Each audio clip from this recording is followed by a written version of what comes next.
Sou missionário Céu Roberto, mais uma resposta católica, né? Pedro foi o primeiro Papa. Augusto Nicodemos vai distorcer como sempre, né? Sim, o texto de Mateus já deixa bem claro, bem simples. É sobre ti, Pedro, eu edificarei a minha igreja, que é uma igreja mística, que é minha esposa, e edificarei sobre o seu pastoreio. Tanto que primeiro pregar foi Pedro, Atos dos Apóstolos 1, Atos dos Apóstolos 2:14. E tanto para eleger pessoas ali no lugar de Judas, que talvez teve um curso de 120 pessoas, o foco principal, Pedro. Simples. As pessoas querem negar essa verdade bíblica, alicerciado na escritura, alicerciado na tradição, alicerciado na patrística. Que ali as pessoas estavam em dúvida quem era Cristo. Um diz que é João Batista, outro diz que é Elias, um diz que é um dos profetas, Marcos 8, Lucas 9, ou Mateus 16:3. Chegando no território de Cesaré de Filipe, Jesus perguntou ao seu discípulo: não dizer do povo, quem é esse o filho do homem? Respondeu: uns diz que é João Batista, outro Elias, outro Jeremias, um dos profetas. Disse Jesus: e vós, quem dizem que eu sou? Olha só que interessante. As pessoas estão nessa tese ainda. Mas de fato Pedro, ele é o pastor. De fato Pedro, ele é o Papa. É simples, meu irmão, você entender o texto. Mas mais para frente, quando Pedro teve a revelação, pode dizer aqui Mateus 16, do 22 ao 23, Cristo repreende Pedro. Porque Pedro não tinha o Espírito Santo aqui. Pedro teve a revelação do Pai. Pedro, não foi a carne, eu senti isso, mas meu Pai que está no céu. Por isso eu declaro, tu és Pedro e sobre ti eu edificarei minha igreja. Então, se edificar, então já tem uma igreja fundada. Então, se já tem uma igreja fundada, Cristo, ele é a igreja. E a igreja é o corpo místico esposa de Cristo. Que Pedro irá pastorear. E é pedra também que vai edificar esse edifício, que é o corpo místico de Cristo. Cristo, ele é pedra central, pedra angular. E Pedro, ele é a pedra, olha Augusto Nicodemos, que vai edificar esse corpo, tanto os apóstolos.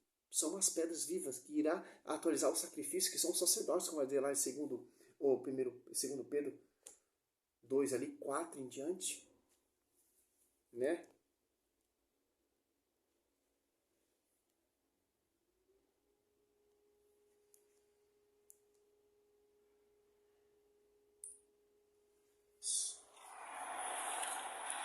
Pedro é de fato o Papa? É isso que Jesus quis dizer?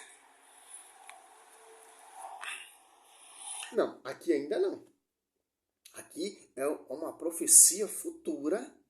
Ainda não tem nada estipulado ainda o pastoreio de Papa.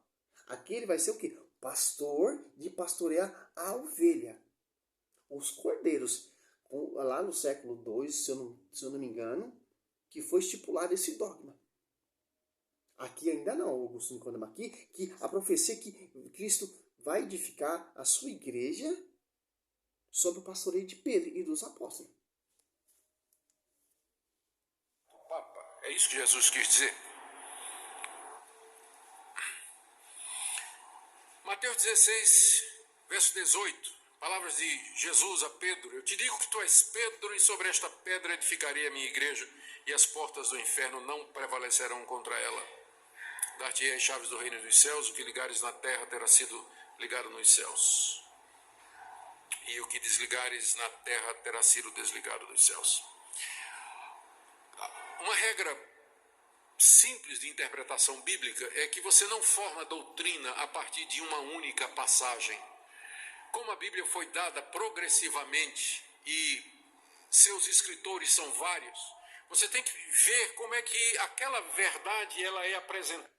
Vários com uma observação, estilado no fundamento, na doutrina e no magistério e no fundamento dos apóstolos. O primeiro quem pregou o evangelho foi o evangelista São Marcos. Pedro pregando ali em Roma, oral, e São Marcos ia escrevendo. Patrística Zé Cesaré tem prova como isso na patrística. E tanto também em Atos Apóstolos ali 2:14, o primeiro a pregar oralmente foi quem Cristo profetizou. Então, não tem como fugir, não tem como distorcer esse texto. Que a revelação foi dada a Pedro. Um diz que é João Batista, um diz que é Elias, um diz que é um dos profetas que rejeitou, um diz que é o profeta Jeremias, etc. E mais vocês, quem dizer que eu sou? Pedro levantou e exprimiu sua fé. Tu és o Cristo, o Filho de Deus. E Pedro, feliz é tu que não foi a carne, não se quem feliz. Mas meu pai que está no céu. Então a revelação não é de homens, Augusto Nicodemos. Tanto que Cristo tem uma doutrina. Se você for catar lá em Evangelista São Marcos, é só que interessante. São Marcos 1:22, maravilhava-se da doutrina, porque eu ensinava como quem tem autoridade e não como os escribas. Olha só, então tem uma doutrina, tem uma revelação. É só que interessante. Então tem base bíblica sim. E a revelação foi só a Pedro. Tinha 11. Porque a revelação não foi aos 11. Não. E o povo não sabia. O povo achava que era João Batista, um achava que era um dos profetas que ressuscitou, etc. É de acordo que tem nessa atualidade hoje em dia. Por exemplo, qual é a igreja verdadeira que vem do fundamento dos apóstolos? É a Universal? É a Assembleia? É a Batista? É a Triangular? São as Adventistas do sétimo dia? O povo está nessa dúvida ainda. Você tem que seguir o quê? Seguir o fundamento dos apóstolos, desde do pastoreio de Pedro até agora. Papa Francisco é o sucessor de Pedro, que tem a chave de ligar e desligar, passado de sucessão e sucessão. Quem são sucessores dos apóstolos? É pastores? Não. Romanos 10:15, como pregarão se não forem enviados? Excessivamente, e seus escritores são vários. Você tem que ver como é que aquela verdade ela é apresentada em outras passagens da Bíblia. A pergunta é: o resto da Bíblia confirma que Pedro é o Papa, é a pedra, é o chaveiro do céu infalível a quem Jesus deu toda a autoridade? A resposta é um sonoro não. Não. Vamos conferir. Logo depois que Jesus deu essas palavras a Pedro, se a gente continuar lendo, olha o que é que nós encontramos. Verso 21. Nesse tempo começou Jesus a mostrar aos discípulos que era necessário seguir para Jerusalém e sofrer muitas coisas dos anciãos, dos principais sacerdotes e dos escribas, ser morto e ressuscitado no terceiro dia. Então Pedro, a quem Jesus já tinha dito: tu és Pedro, e sobre essa pedra edificarei minha igreja, daria as chaves dos céus, etc. Pedro, chamando-o à parte, começou a reprovar a Jesus, dizendo: tem compaixão de ti, Senhor, isso de modo algum te acontecerá. Mas Jesus, voltando-se, disse a Pedro: arreda, Satanás, tu és para mim pedra de tropeço. A pedra aqui é de tropeço. Tu és pedra, mas de tropeço, porque não cogitas das coisas de Deus, e sim das dos homens. Como é que... Olha a distorção. O cara fala... Aqui, a revelação foi de quem? Não foi da carne nem o sangue. Aqui está tendo revelação alguma? Não. Cristo está repreendendo Pedro, porque Pedro ali põe em dúvida. Que ali Cristo vai falar. Olha só que interessante, ó. Vou citar outro versículo aqui, ó. Mateus 16:21. Desde então, Jesus começou a manifestar aos seus discípulos o que precisava: ir a Jerusalém e sofrer muito da parte do ancião, dos príncipes, dos sacerdotes e dos escribas. Seria morto e ressuscitaria ao terceiro dia. Pedro então começou a interpretá-lo e protestar nesse termo: que Deus não permita isso, Senhor, mas não te aconteça. Mas Jesus, voltando, dando-se para ele, disse: afasta-te, Satanás. Tu és para mim um escândalo. Teus pensamentos não são de Deus, mas dos homens. É ali a autointerpretação protestante, né? Mas o que a revelação foi como? Foi do alto. Que revelação foi essa? De edificar uma igreja. Aqui ele tenta catar essa revelação de ser pedra para distorcer pedra de tropeço. Aonde o Augusto, que feio. Tentar manobrar a Bíblia para tirar o pastoreio de Pedro. Aqui Pedro não tem um paráclito. Aqui Pedro não tem o Espírito Santo. Aqui Pedro não tem o envio ainda. Aqui Pedro está num processo de conversão, um processo de discipulado, de aprendizado. Tanto Pedro e como os outros demais. Que a revelação foi que porque teve necessário ter essa revelação, porque uns diz que era João Batista, outros diz que era Elias, um diz que é um dos profetas que ressuscitou, um diz que é Jeremias, e mais vocês, quem dizer que eu sou? Ninguém exprimiu, ninguém se levantou, só foi Pedro, porque a revelação foi de quem? Simão Pedro respondeu, tu és o Cristo, Deus vivo. Jesus então lhe disse, feliz Simão, filho de Jonas, porque não foi a carne e o sangue que te revelou isso, mas meu Pai que está no céu. E essa outra revelação que não é do céu. Aqui o inimigo já está tentando fazer Pedro cair. Porque a responsabilidade que está sobre a vida de Pedro, sobre pastorear a igreja que vai ser edificada sobre o pastoreio dele. Quem vai ser mais tentado? Quem vai ser mais perseguido? Quem vai ser mais martirizado? Tanto que ele foi pregado de ponta cabeça. Lá em Roma, que é a sede. Que concretizou o que Cristo profetizou. E tanto que deu a chave de ligar e desligar a essa igreja, que é a esposa, o corpo místico de Cristo, uma igreja mística. Que vem lá do fundamento dos apóstolos ainda. E profetas. Como Pedro não é o pastor, aqui Pedro, claro que não vai ter. Os caras querem que sobre ti, Pedro, você vai ser o Papa, você vai te fundar, edificar. Não, eles querem que tenha sim. A revelação fácil. A interpretação é responsável à igreja. Mas de tropeço, porque não cogitas das coisas de Deus e sim das dos homens. Como é que né? Infalível ele não era, com certeza, né? E todas as respostas, se catar todos esses protestantes aí, juntar tudo, todos vão falar a mesma coisa. Está na cara de que ele não era infalível. E para ser a pedra sobre a qual a igreja seria edificada, está uma pedra meio bamba, né? Meio incerta e meio insegura. Continuando, capítulo 18. Como se deve... Tem que dar essa resposta. Então, Pedro, sim, Pedro não tinha Espírito Santo. Agora você abre lá em Atos dos Apóstolos, quando desce o Paráclito, o Espírito Santo, a força, olha só. Atos Apóstolos 2, desce o Espírito Santo. Ali tinha pessoas de várias nações que entendiam sua própria língua materna, para não ter essas várias divisões. E primeiro a fazer o discurso, primeiro a pregar o tanto que, olha só que interessante, ali Pedro não tinha o Espírito Santo. Pedro só teve a revelação com Nicodemos. Atos Apóstolos 2,14. Pedro então, pondo-se de pé, em companhia dos 11, com voz forte disse, homens da Judéia, e vós todos que habitais em Jerusalém, sejai-vos isso conhecido, prestai atenção às minhas palavras. Ó, o tanto Pedro já começa a resumir, o Velho Testamento, já começa a pregar, já começa a profetizar, e o povo se arrepende. Olha só, o 40. Atos Apóstolos 2,40. Ainda com muitas outras palavras, exortava-os, dizendo, salva-vos do meio dessa geração perversa. Os que receberam a sua palavra foram batizados. E naquele dia elevou-se mais ou menos 3.000 números de adeptos. Como esse Augusto Nicodemos, ele é herege.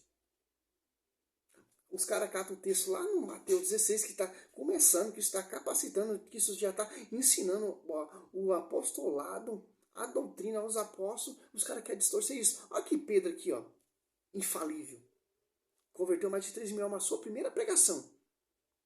Discurso de Pedro no pórtico de Salomão. Prisão de Pedro e João. Ó. Olha só que interessante. Pedro ali não tinha o Espírito Santo. Por isso que Pedro começou a generalizar. Agora Pedro, cheio do Espírito Santo, olha a diferença. Quando Cristo já é levado naquela glória, na nuvem, Pedro assume o ministério apostolado, desce o Pará, que a igreja se torna pública. Pedro, ó, Atos Apóstolos 4, 8. Então Pedro, cheio do Espírito Santo, respondeu, chefe do povo e ancião, ouviu-me. Se hoje somos interrogados a respeito do benefício feito a um enfermo em nome Nome que foi? Ele curado. Ó. Pedro curando. Ficai sabendo, todos vós e todo o povo de Israel. Ficai, Israel, foi em nome de Jesus Cristo Nazareno que vos crucificasse, mas que Deus ressuscitou dos mortos, pois ele é quem esse homem se acha são em pé diante de vós. E Jesus, pedra que foi desprezado por vós edificadores, tornou-se a pedra angular, e nenhuma outra salvação, porque debaixo do céu nenhum outro nome foi dado aos homens pelo qual devemos ser salvos. Vendo eles a coragem de Pedro e João, e considerado que era homem sem estudo e sem instrução, admirava-se, reconhecia-nos como companheiro de Jesus. E aí, Nicodemo, o que você me diz? A pedra é Cristo, que fundou. A pedra que vai edificar esse corpo místico é Pedro. Pedro cheio do Espírito Santo. Ali Pedro não tinha o Espírito Santo ainda, seu herege. Ficar pregando essas doutrinas distorcidas, sem fundamento, dos apóstolos. Simplesmente é pregação distorcida, perniciosa. Como se deve tratar o irmão culpado? Jesus diz a partir do verso 15: se teu irmão pecar contra ti, vai arguí-lo entre ti e ele só. Se ele te ouvir, ganhaste a teu irmão. Se porém não te ouvir, toma ainda contigo uma ou duas pessoas, para que pelo depoimento de 2 ou 3 testemunhas toda a palavra se estabeleça. E se ele não atender, dize à igreja. Se recusar ouvir também a igreja, considera como gentil e publicano. Em verdade vos digo que tudo que ligares na terra terá sido ligado nos céus, e tudo que desligares na terra terá sido desligado nos céus. Ué, isso aqui não foi uma promessa para Pedro? No verso 18? Engraçado, esses caras, eles estudam, esses doutores, esses apologetas, esses exegetas, esses arqueólogos, esses estudiosos. Ali está falando que é ligado o quê? De concordância. Não é de fundar igreja, de ter autoridade de ligar a igreja. Tem diferença, Augusto Nicodemos. Essa é a tática do Adventista sétimo dia. Mateus 17, olha só que interessante. Ó. Perdão dos pecados. Não é de ter o pastoreio de ligar e desligar, não. É de concordância, de reconciliação. E também que é para a igreja. Se recusar a ouvir a igreja, é um pagão e publicano. Mateus 17, 18. Não, 18, 19, 17. Se o teu irmão tiver pecado contra ti, não é de fundamento sobre ti, Pedro, eu edificarei minha igreja. Te darei a chave de ligar e desligar. Diferente, Augusto Nicodemos. Vai repreender entre ti e ele somente, se te ouvir, terá ganho teu irmão. Se não te escutar, toma consigo duas pessoas, a fim de que todas as questões se resolvam pela decisão de 2 ou 3 testemunhas. Se recusar ouvi-lo, dizer à igreja, recusar ouvir também a igreja, seja ele para ti como um pagão, um publicano. Olha só que interessante. Não é de fundamento aqui de Mateus 16. Mateus 16. Eu te declaro a tua respeito sobre essa pedra e edificarei minha igreja, e as portas do inferno permanecerão com ela. Eu te darei a chave do reino do céu. É diferente, Augusto. Não queira manobrar a escritura ao seu favor, a sua própria interpretação pessoal. E também se ouvir a igreja, é pagão. Em verdade vos digo, tudo que ligares sobre a terra será ligado no céu, e tudo que desligares sobre a terra será bem desligado no céu. Interessante. Eles tentam usar esse termo aqui para negar a chave, o pastoreio de Pedro, mas não tem como, a Bíblia não deixa brecha nenhuma. Vou encerrar esse vídeo aqui, já vou reiniciar outro, porque já fez 20 minutos essa ladainha desse pastor, essa distorção da palavra. Salve Maria, eu sou servo missionário Roberto.